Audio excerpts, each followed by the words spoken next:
परमेश्वर का वचन कहता है कि अब अब्राहम 100 साल का हो चुका है, उसकी पत्नी सारा 90 साल की हो चुकी है, और परमेश्वर का स्वर्गदूत अब्राहम के पास में आता है और वो परमेश्वर के दास से कहता है कि सुन, आने वाले वसंत ऋतु में मैं तेरी स्त्री को बच्चे के साथ में आशीषित करूंगा, और आने वाले वसंत ऋतु में तू एक बेटे को अपने गले से लगाएगा, तू एक बच्चे को अपने गले से लगाएगा। सारा सोचने लगी कि मैं तो बूढ़ी हो चुकी हूं, अब मेरी संतान कहां से होगी। अब्राहम सोचने लगा कि मैं तो अब बूढ़ा हो चुका हूं, ये तो मेरे मृत्यु का समय आ चुका है, ये तो मेरे मरने का समय आ चुका है, कैसे मुझे संतान हो सकता है, कैसे मुझे वो बच्चे की आशीष मिल सकती है, कैसे मुझे एक बच्चा हो सकता है। तब परमेश्वर का स्वर्गदूत अब्राहम से कहता है, क्या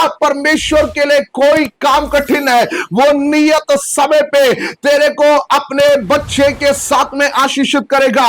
मेरे प्रिय, मैं आपसे एक बात को कहना चाहता हूं, आज परमेश्वर हमसे एक सवाल को पूछ रहा है, क्या परमेश्वर के लिए कोई काम कठिन है?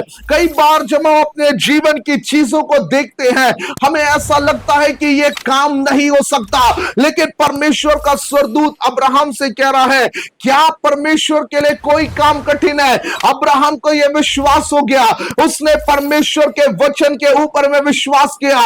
उसने ये नहीं सोचा कि अब तो मेरी पत्नी का गर्भ मर चुका है, उसने ये नहीं सोचा कि मेरी पत्नी को अब तो बच्चा नहीं हो सकता, लेकिन उसने ये सोचना चालू कर दिया कि मेरे परमेश्वर के लिए कोई काम कठिन नहीं है। और बाइबल बताती है, आने वाले वसंत ऋतु में परमेश्वर ने उसे एक बेटे के साथ में आशीषित किया और उसने उसका नाम इसहाक रखा।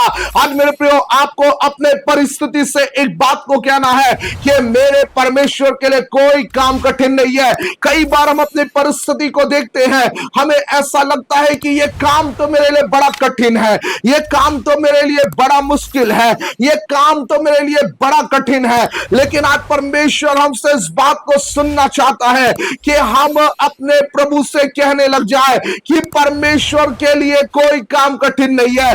हम अपने सेनाओं के यहोवा से कहने लग जाए कि मेरे लिए कोई काम कठिन नहीं है, मेरे परमेश्वर के लिए कोई काम कठिन नहीं है।